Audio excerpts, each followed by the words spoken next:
All right. So today we're going to talk about the grants program and everything you need to know if you're interested in applying.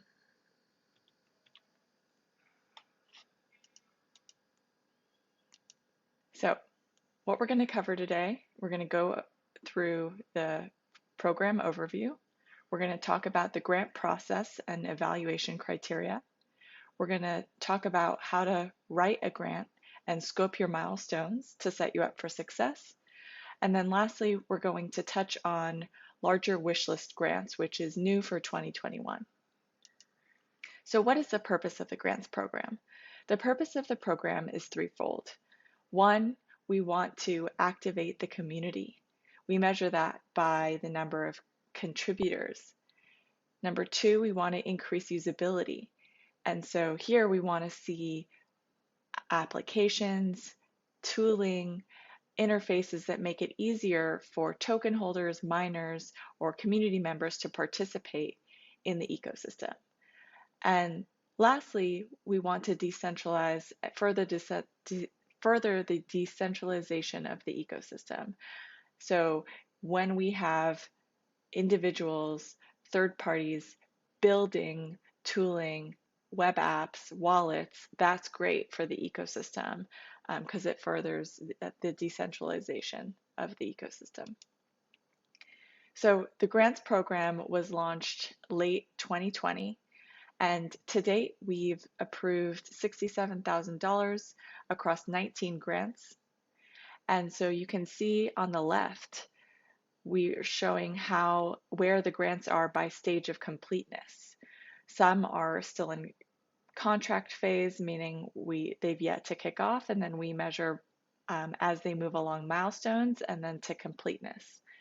And then the diagram on the right shows us how that $67,000 has been allocated across these different types of grants. Here are a couple examples of grant recipients. Ryder is building digital DNA hardware. And so the problem they sought out to solve was that humans don't own their own digital data. And they built a hardware wallet that lets you own your digital DNA. And where they're at is that they actually have 10 Ryder prototypes.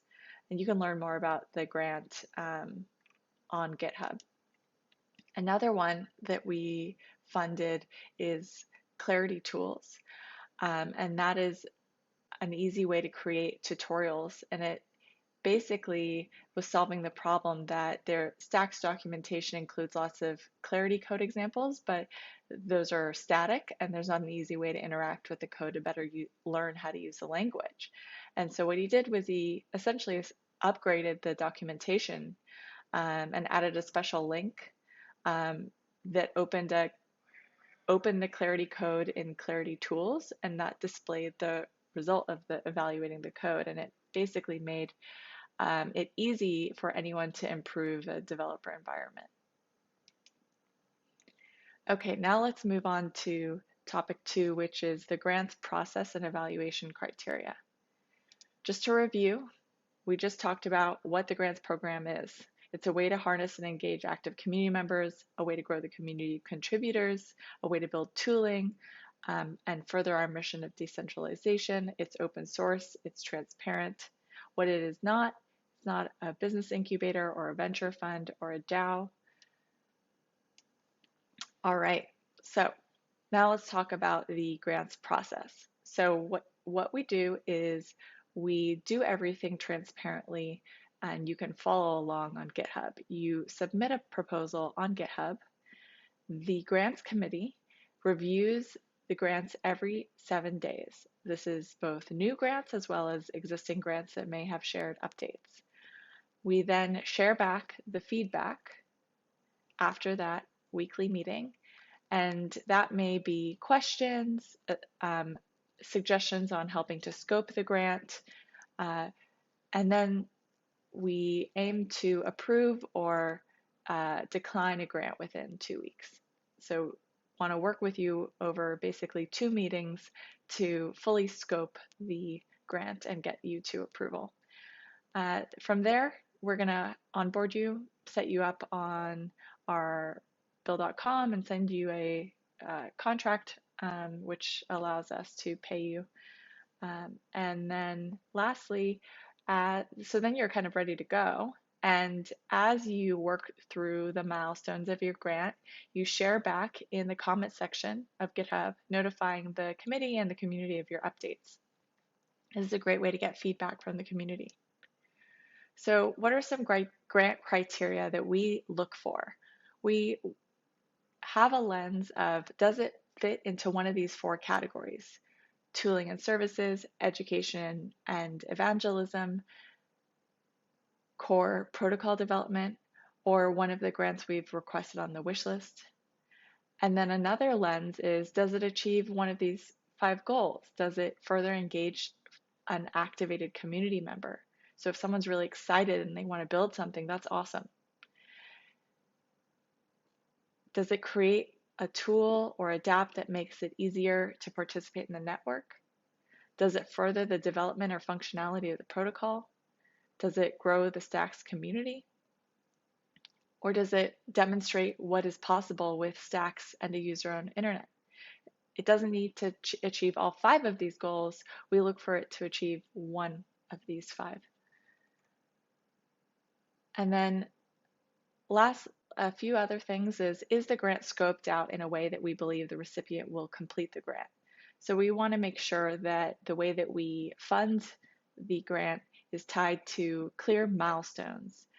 And then the next point is the grant amount appropriate, both from a value to the network and the value of work? So this is kind of a blend of, okay, how long is this going to take how many hours of work is this?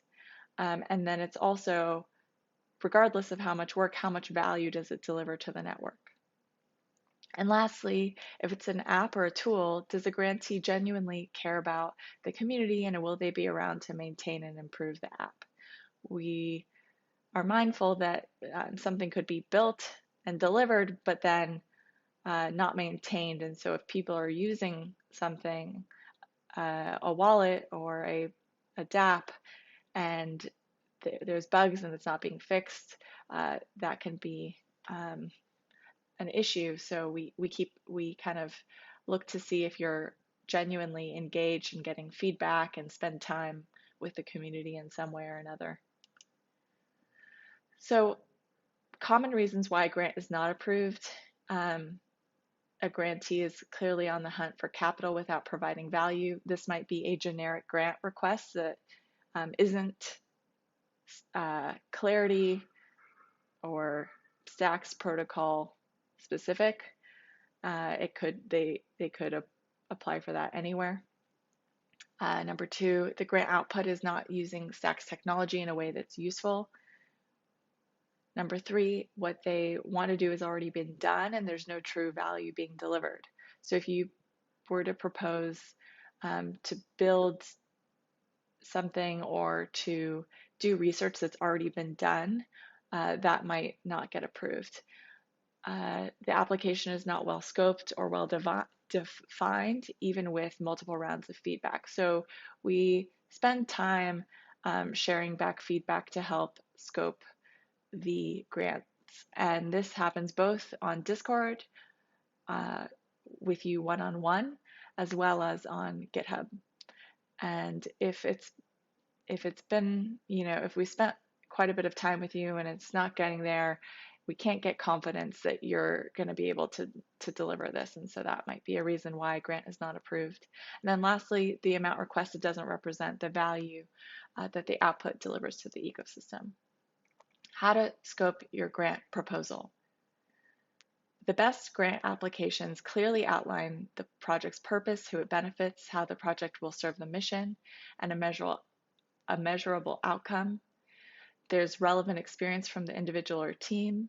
They've thoughtfully identified risks, and they link to community input, research, or supporting work, showing that people would actually want to use this thing that you want to work on. Best practices on scoping milestones. So definitely want to see a total grant amount broken down into milestones. And here's an example of uh, milestones where you're really talking through like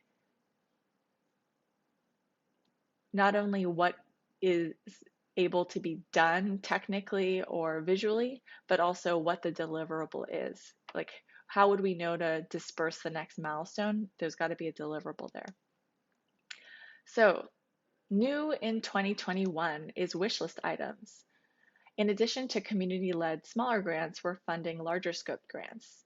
We've got a few on GitHub that are for a decentralized exchange for Stacks token, something like a Uniswap, collateralized Bitcoin asset on Stacks, fungible token standard, remixable user support videos, 101 primer. And then there's a bunch of other ideas that folks are talking about on Discord.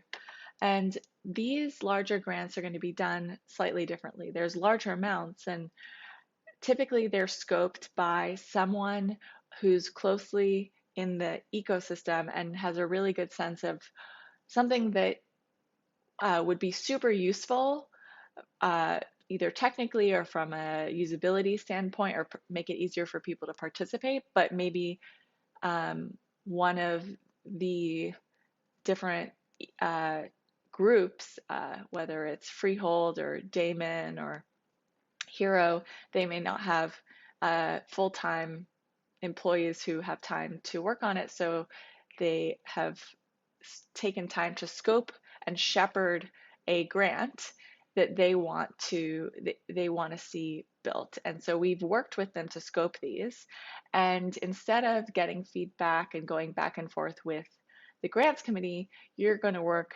directly with the kind of project manager who scoped that grant, and they're the one who's going to they want to see an RFP, a proposal from you on how you'll go about achieving this wish list item and delivering it.